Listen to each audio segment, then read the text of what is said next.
WhiskyJason here, whiskey from the viewpoint of an American in Germany tasting rare and exotic whiskeys.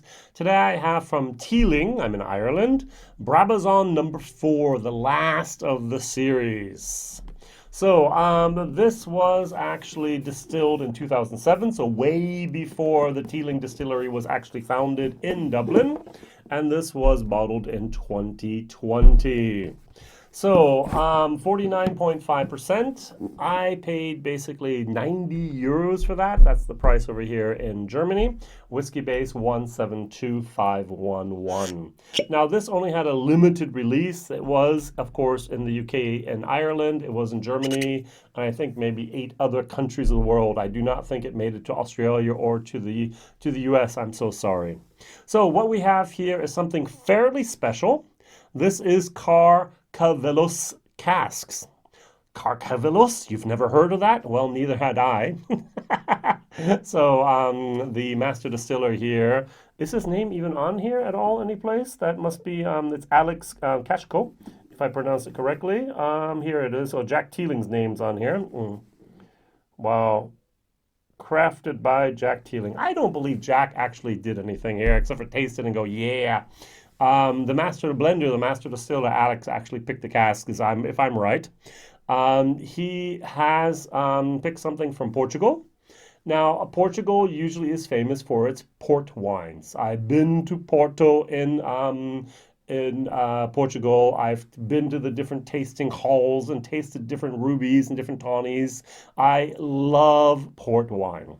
Now, for me, at the moment, for the last year or two, whiskey has been more of a, I'm sorry if I say this and you're offended by it, a job. When I drink whiskey, I research, I do the tasting notes, I really get into this. It's not a relaxing moment. I do most of what I do for whiskey for my videos in front of the camera, and that's just okay. So basically, I earn about half of my living at the moment from whiskey and from YouTube and so on, and that's great. But if I want to relax, I don't grab a glass of whiskey. I grab a glass of port wine. So I have a fairly good selection of port wines that I've enjoyed over the last years. There's been vintages, there's been colhitas, there's been red, there's been white, there's been tawny, there's been tawny and port. Wow. And so I really enjoy a good port. And so even the white ones I've enjoyed a lot. And so when I read about this, it's like, oh, this is cool. So what we have is outside of Lisbon, which does not belong to the Dourado Valley where it has to be. It's a geographical indication that means port wine comes from that one region, and it's outside that region, so we cannot call it port. And what they do is, and I'm going to try to walk you through the process. You take grapes. You can have at least 9 different varieties of grapes in here that are allowed, but the main part should and has to be Gallego Dourado grape. Good. Dourado, the same types of grape they make their port wine from. And so you have to ferment it. What fermentation just means, you take yeast and you change that sugar. The sugar is like a little Pac-Man that eats the yeast, and then he poops out basically alcohol. Yay, thank you very much for the yeast. And so really the strong, dark red wines that have a very dry moment, which means there was a lot of sugar at the beginning and the yeast ate most of it and it has higher alcohol. Those sweet white wines, you basically have the problem that the yeast did not eat all the sugar and left a lot of it in there, and therefore you have less alcohol usually in a sweet white wine. So what you do is you take the grapes and you ferment them. At the very, very beginning, you take out some of that, a portion of it, and you stop the fermentation by actually then adding fortified wine. What is fortified wine in this case? Fortified would be brandy. What is brandy? Brandy is wine that has been distilled. That's all it is. All right. So just like we take grains and we ferment them, we get alcohol, which is basically a beer product, and we ferment it and we turn it into whiskey. The same thing we do with wine. We ferment it. We have wine, we distill it, and we get brandy. So they actually add brandy, which is almost similar to a natural alcohol, a vodka type of thing, and it doesn't taste very much. And so you stop the fermentation when you add the alcohol. So the rest of it is allowed to continue to ferment, and then you actually add then the brandy to it, bring it up to 20%, and then that backwash is what I'm gonna call it. You just put back in here that sweetener. Now, there's a term for this in the wine industry. It comes from Portugal, vino abafado. So vino abafado, you add to that, so therefore it's very sweet. I like very sweet. I have a sweet tooth, so this is very good. You put the stuff in the barrel for about 5 years. At the very beginning, it looks like a very bright, very pale white wine. At the end, it turns into a very dark type of, not dark, but it's a darker brown moment. It's almost like tanned. I like that a lot. And so what we had is Teeling actually found some of these casks and used them to finish this whiskey. Going back now to the reason I'm talking about all this for the Carcavelos is they found those casks. They sourced the casks, and now they actually have put the whiskey in there for 2 years. Now, this is the last of the Brabazon series. Why? Well, way back when John Teeling, the father of Jack Teeling, actually sold off his distillery, which was called Cooley, to Beam. Beam later merged together with Beam Suntory. He was allowed to take, I'm going to say 40,000 plus casks with him, which is a warehouse in Kentucky. That's a lot of whiskey. Well, if you're selling whiskey all over the world, and you don't have any old stocks you can replenish because you built the distillery and it's only been online now for 4 years, you will run out. Full stop. Period. And I think that's basically what's happening. So Teeling's running out of, they have not ran out of, but they're running out of their old stock, and therefore that was the last and final addition that we have from Brabazon. So what I'm going to do is I am going to compare it to Brabazon number 3. So this is 14, and this is,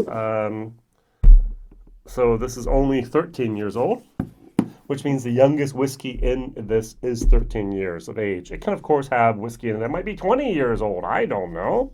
But the youngest whiskey is always what we have to then mention on the label. And so this is the youngest is 14, and this also had a finish in Special Pedro Jimenez. Now, I'm going to tell one last little thing before I try this. Now, what they do in the whiskey industry at the moment is they have to source barrels. Sourcing barrels basically just mean that they actually buy barrels from certain regions of the world. Sherry is produced, of course, in the triangle around Jerez in Spain. Here, Carcavelos is produced in the region around Lisbon in Portugal. So they have to empty out the cask and they send the casks up to then Ireland. So the problem is that these casks are sometimes, especially if it's hot in Spain and in Portugal, which it almost always is, if they're empty, they can actually turn bad. And so what they do is often they actually put a type of sulfur candle into the cask, literally in there. The sulfur candle actually emits a gas, which is sulfur oxide, and it prevents then here the wine from actually turning bad, turning into a type of vinegar moment. And so these casks arrive up in Spain, from Spain, from Portugal, up in Ireland or Scotland or whatever, and they're safe to use. Now, the only problem is that sulfur residue is very prominent. Some people are absolutely not sensitive at all to sulfur. Unfortunately, I am. Now, my question of the day on the industry is, why don't you use chilled, refrigerated containers? Now, I do not like whiskey that has sulfur. Full stop. I do not like whiskey that has sulfur. Sulfur is a off note. Sulfur does not belong in whiskey. We did not have sulfur in whiskey before 1990s, well, 80s, late 80s, because we used to actually bring the cask filled with the spirit to England, sell the spirit in England, and then use the cask in the whiskey industry. Today, we have a whole industry called seasoned casks that send the casks up there. and most of the stuff for sherry is used then as vinegar, and this was probably actually used as a real drink.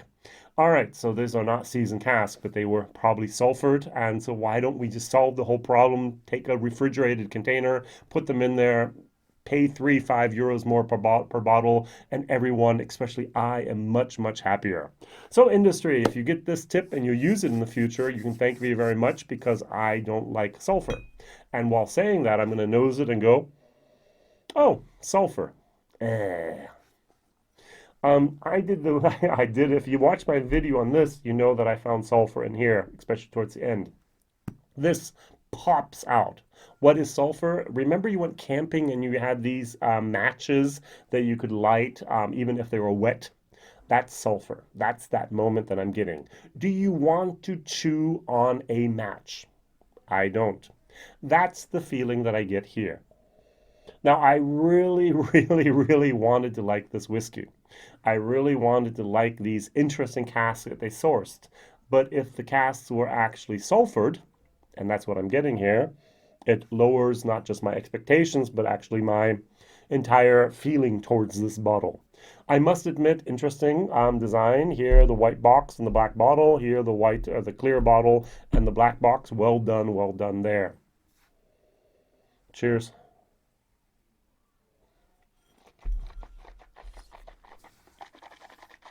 Mm.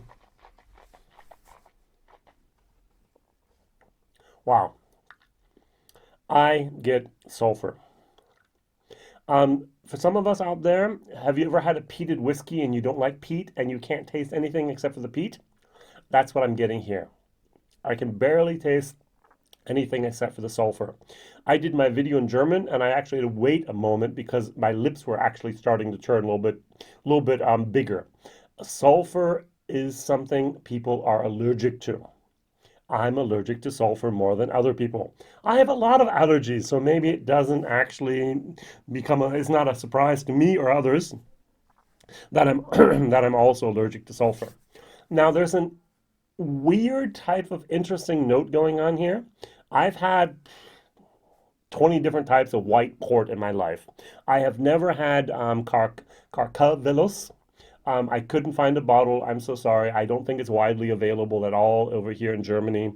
Um, but I do know what a white port should taste like. It tastes a little bit different from my personal opinion here. There's a little bit of bitterness in the background, that wood tannins. There's a little bit of that, a little bit of a type of basement type of yeah, moldiness going on there, if you want to be positive, dunnage warehouse, which they don't have at Teeling, by the way. They have big industrial warehouses up there by Dundalk. Um, really, really not my cup of tea. Now, going back to number three, if you ever get your hands on one of these and you're not oversensitive to sulfur, this gives you a very, very good representation of what a Pedro Jimenez finish can be. All right, so it turns out it comes in at the very beginning as a nice little Irish whiskey, and then it gets that fullness of that raisins, of that Pedro Jimenez or the PX. Very, very, very well done for a finish. Except towards the end, I get sulfur again. So,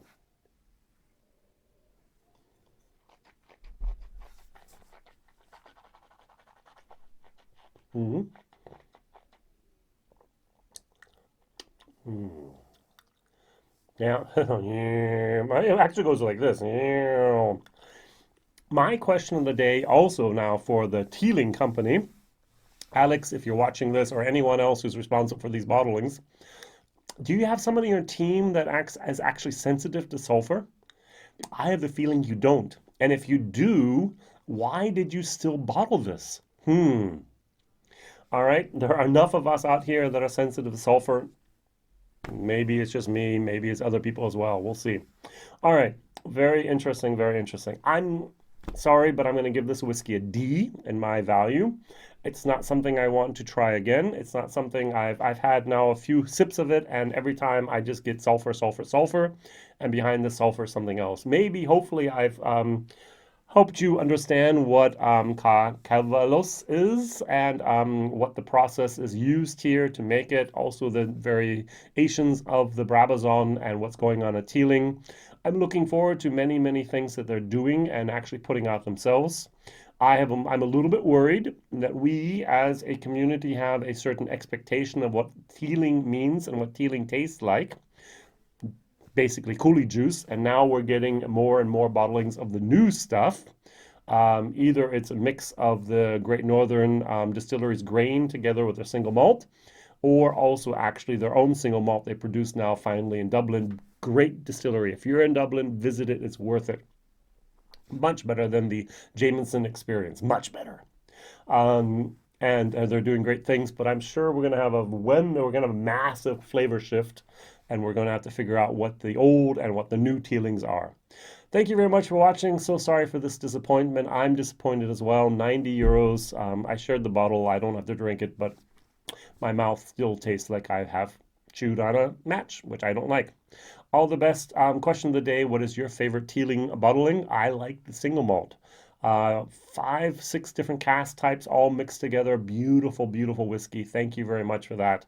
The single grain, nice. The small batch with rum, nice. I actually had a plantation rum I have to try sometime soon here from Teeling. Very, very interesting things going on at Teeling. Watch the space. They're going to be a force to reckon with in the future. All the best. Whiskey Jason here. Bye bye.